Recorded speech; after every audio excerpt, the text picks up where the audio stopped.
Hiya, I'm Andy Smith here, Hive artist in residence. I've been for around 2 years now since Hive started. This is what we're calling an open studio, although it's not really a studio. Yeah, it is a bit contrived and it is cleaner than my normal studio. But yeah, it's basically the kind of works that are hanging in the studio and that are works in progress. The odd one is finished, I think, although I have to sit with them for quite a few months before I decide they're finished. But apart from that, yeah, kind of, I think what you can see here is the stuff I've been working on the last 12 months, maybe a little longer. And I don't quite know where it's going, but that's okay. Again, in the normal studio, these works wouldn't be hung in this way. But thanks to Julie's skillful curation, she's arranged these in a way that I can now see a link between what I like to think of is a scattergun approach to my art. So anyway, we start off with a couple of really just quite observational paintings, but to me, they're kind of, they reflect that interest I've got in iconography. And in fact, this one, even to the point where I'm thinking I might even bleach out the background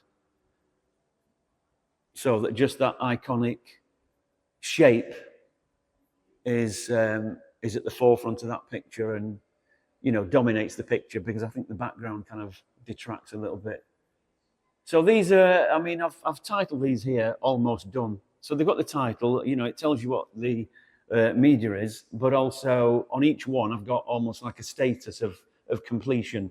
So I've put these as almost done because I think I'm going to sit with these for a little while longer until I'm really happy that they're complete. Yeah. I think these four are linked, obviously, clearly visually, because they're all urban scenes from Manchester, but it's kind of a way of splitting up the picture plane. And I'm interested in the way that something in the background and kind of quite painterly can contrast with something that's bold, highly finished maybe. These will have really sharp edges by the time it's done. And I'm going to leave that quite painted, I think. And that's only had about 2 sessions on it maybe so far. And in fact, I've not touched it for about 6-8 weeks. And I'm quite liking the way it is. I could live with that, but I'm not sure. I'm convinced it's finished, but it might start going backwards. But that's all part of the fun of this way of working. And then it's the same with these, which again are just, they might seem like just observational drawings or observational paintings and quite representational and figurative, and it's not really exploratory. But to me, it's all in the mark making. And it's particularly this one, where if you can get a close-up on this, you can see, first of all, it's all drawn out by grid. And secondly, it's only had so far some kind of acrylic stroke watercolor underpainting.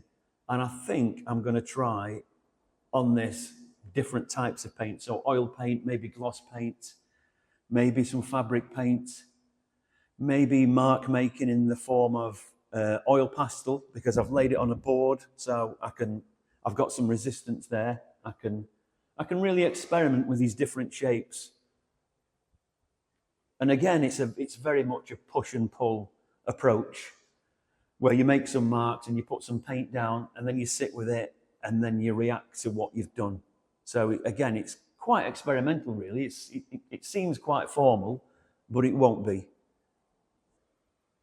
Now, with the 2 drawings we've got here, they're both, again, clearly observational drawings. They're meant to look like what they look like in real life. But with this one, I'm thinking, because it's quite loose and it's in charcoal, and I think it's got depth, and I don't think it needs any further interpretation, actually. It might be, it's possibly almost finished that. But with that one, I'm thinking, even though it's more highly finished, and it was a joy to work on, because it's one of those projects that you think, well, in fact, I was working on this early in the morning on another job and I was giving it about an hour every morning. It was just one of those periods where you just get lost in the work. So, but I mean, my only aim for that is to observe it first of all, spend a lot of time with it, so that I can then deconstruct it. So that will lead to a painting. You know, that's the aim for that anyway. I mean, whether that happens, we don't know. But... Okay, so the flag series, I'm calling it a flag series, but I can see now that they're kind of connected to the, you know, almost the deconstruction of the urban scenes paintings, really. It's a fascination I've had pretty much all my life, really, in the, I mean, particularly flags, but I mean also just general symbols and iconography in that they carry a kind of inherent meaning with them, which is very persuasive and very powerful. So I'm just trying to deconstruct even flags and symbols that we almost believe in because of indoctrination, really, from an early age. So I'm trying to, if you like, subvert them, but also trying to understand what other people see that I simply can't see. And I do that by replacing those recognizable signs and symbols with others. So, for example, obviously you can see, in visual terms, you can see the connections in terms of flag design, certainly. But in terms of iconography, you could even say that's got religious connotations there.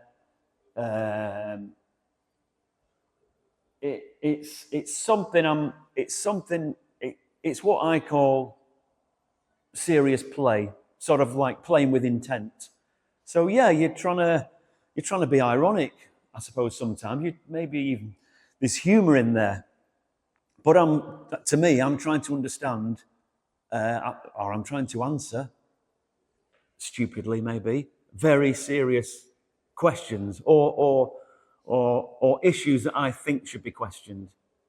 And the only way I can do that really is through paint and through images, because we believe what we're told and we're expected to believe. And I just think we should be asking those questions. So where possible while I've been here, and I'm really grateful for the time, but unfortunately I've not had that much time in between opening the gallery and being able to work in those hours. But while the public have been in, I've been working in this area in particular. And again, these are all related to the flag series. So again, it's all about deconstructing those signs and symbols that we've had around us for millennia, really. And it's very hard to get out of that paradigm, I think. So yeah, it's all about deconstruction again. It's all about using, particularly concrete, which again is if you're painting concrete, you're trying to convince the viewer that what they're seeing is concrete. And yes, you can touch the paint on the two-dimensional plane, but in the three-dimensional real world, it is something tangible. So it is possibly something to believe in, because you can touch it, feel it, smell it, all those things. But when you paint it, of course, you're trying to fool the public, and like in a way that it's kind of an ironic spin on that, I think. And it's the same with iconography, whether that be religious iconography. The hierarchy in general. So I suppose, we see those signs all around us and we're reminded every day, whether that's on banknotes, stamps, in newspapers, in mass media, and we buy into that hierarchical construct. And I just think in the 21st century, as we've done before, though, but particularly in the 21st century, we should be asking more seriously about that paradigm. I think we should be questioning that, because for me, I don't think it's a safe future for us. This is the one, the last few weeks really, I've been working on the most, and I'm kind of obsessed with it, I think. I think, first of all, it's a great structure outside, and as I was saying, it is something you can touch, and it's definitely there in the real world. I'm actually stood on it, and I'm stood in it. So it's very real. But I'm using that same color palette as the flags, which is the phthalo blue, yellow ochre, and Indian red are the kind of earthy flag colours, if you like. And I'm just creating, if you like, now. Well, this is how I see it. It's just a massively complicated flag, is what it is. But from a distance, it looks like something that you recognise and you feel safe with that. But really, it's as real and as meaningful as a flag to me. Yeah, so the landscapes really are, I mean, I think is where I get the most playful experience when I'm painting. I mean, there's something about anyway, just getting paint on a brush and just making marks. There's something. There's just something elemental about it. I don't know what it is. It's just something that you kind of just feel good doing, even if you don't always know where you're going with it. And they're related actually. In fact, all of these are related to some blind drawings that I did during lockdown. So I just went out with my sketchbook to a local green area and just kind of looked at the landscape, but didn't look at the sketchbook itself, and just drew freehand. And it was a pleasant surprise really to find out how many of those I was pleased with. I'm something like 9 out of 10 success rate. I spent maybe 20, 30 seconds looking at the landscape and just drawing without looking at the sketchbook, and then looking at the sketchbook and thinking, hey, that's good, I like that. Because it was a pleasant surprise, because I was looking at that for the first time, as you do with blind drawing. And then because you've not made your lines in relation to each other, because you've not been looking at them, the results are really pleasing, and they're somehow kind of lyrical and kind of harmonious. And it must be, just to do with the wrist action, it must be to do with the flow, but because you're not looking at it, you're not really consciously trying to make it what it is, or trying to make it into something beautiful even. You're not even attempting to do that. It's just purely a reaction to what you see, and it's almost like a reflex. So, I mean, you'll see a close-up in a minute of just one of those blind drawings, but then the paintings from those, again, I did a blind painting from the blind drawing. And, they worked out about 50% success rate, but it was great, for example, in the couple over there, where you can see some of the close-ups, and you'll see, if you can see some of the close-ups, you'll see the different techniques used. And that was because I was at my most playful, and I wasn't trying to represent anything. As long as it looks like a traditional landscape, it's got some kind of horizon, basically, I think you're free, you've got license to do whatever you want to do. But again, it does relate to the urban landscapes in that it questions what you see and how that impacts your thought. Okay, so related again to these blind drawings that I did in possibly 2021, I think. So like I say, even though everything that you see here is in the last 12 months, and they have been, they all go back to an example of the blind drawing is on the wall there. So they go back that far, and they just, they stayed in the sketchbook for 2 to 3 years really, until I thought, it's time to do something with these. So, and a lot of these actually are of the same local scene. So again, I was using, in fact, I cut out a template. I actually made a stencil of the graphic of the composition. And again, that allowed freedom within that composition then to play any way I wanted. This one in particular, again, I'm just working on board. It started with a canvas just pinned to the wall. In fact, it's not even a proper canvas. It's some kind of man-made canvas that I got given. And it doesn't really stretch, and that's why I glued it onto a board. And so I drew that blind referring to that in charcoal, so you can see the initial charcoal there. So those are the first lines, and then since then I've been using oil pastel on it and a very thin acrylic. And again, that is just, to me at the minute anyway, I think just an underpainting, but because it's on board, it'll allow me to even attach stuff to it. So I might make that into more of a collage, but again, it's just that exploration of mark making and the meaning that it could have. but at the same time keeping it as abstract as possible. Yeah, and they're all the same. Yeah, they're all related to the same. So you can see the visual link there, and then we go to that one right at the end, which is just purely abstract. It's 100% abstract, and it's just purely play. And then only when I've played about, then do I think, well, then what can I do with this? And then if you look closer, you'll see it's taken to a three-dimensional form, so it's almost sculptural. And then it's only at the very end when I've looked at it and I've just given it a title of home, because it just looks like a house, and the kind of house that could be futuristic, but also harks back to homes sort of almost prehistory. So in terms of iconography, we're talking about signs and symbols and the meaning, but also we can't deny that today, especially today, we're talking about figureheads, and we're talking about recognizable people. We're talking about people with the capacity and the power to alter, millions of people's lives. And again, it's that ability, if that's the right word, that humans have to make a decision based on the person rather than the content of the words and maybe the example that they give us.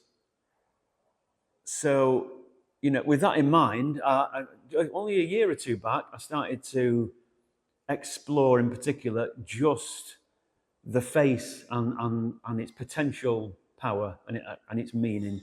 So just going back to basics, I just asked family and friends if I could draw the portrait. But almost, if you look at this one, for example, this was a drawing I did of my dad on holiday about a year ago, and then I've worked that up into a painting, and it almost looks like a political poster. And I know that's only my dad. So, but it's. Again, I'm trying to explore that potential that an image has to persuade people to do something, to act in a certain way, or to maybe feel something about other people, other cultures. Again, we're kind of coming back to identity, I think, in terms of images, people. It's a massively grey area, I think, and it's not something that's examined anything like as much as it should be by the mainstream media, who are of course a party to that hierarchical paradigm that we endure at the minute, which is difficult, and it's not. Again, I've said it before. To me, it's not the future for mankind. So that ultimately led to, and you'll see the underdrawing in the window for this. So I drew that first, and then laid the drawing underneath this large silk, which was originally a silk screen. And this is Saint Stacey, and I've ironically titled this Saint Stacey, the patron saint of apostasy, which basically means the renunciation of a belief. So, in other words, this is a patron saint of not believing.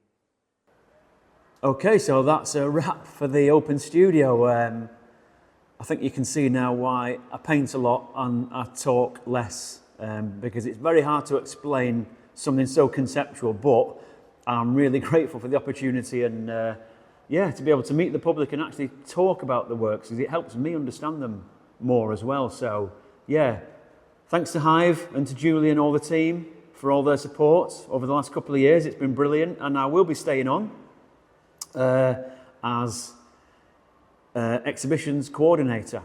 So, and I'll be around because I love my voluntary work as well. It's something I've always done. I worked in community arts before. I went to uni to study fine art, so it's something I'm really passionate about. And I'll see you again soon, hopefully. Thank you.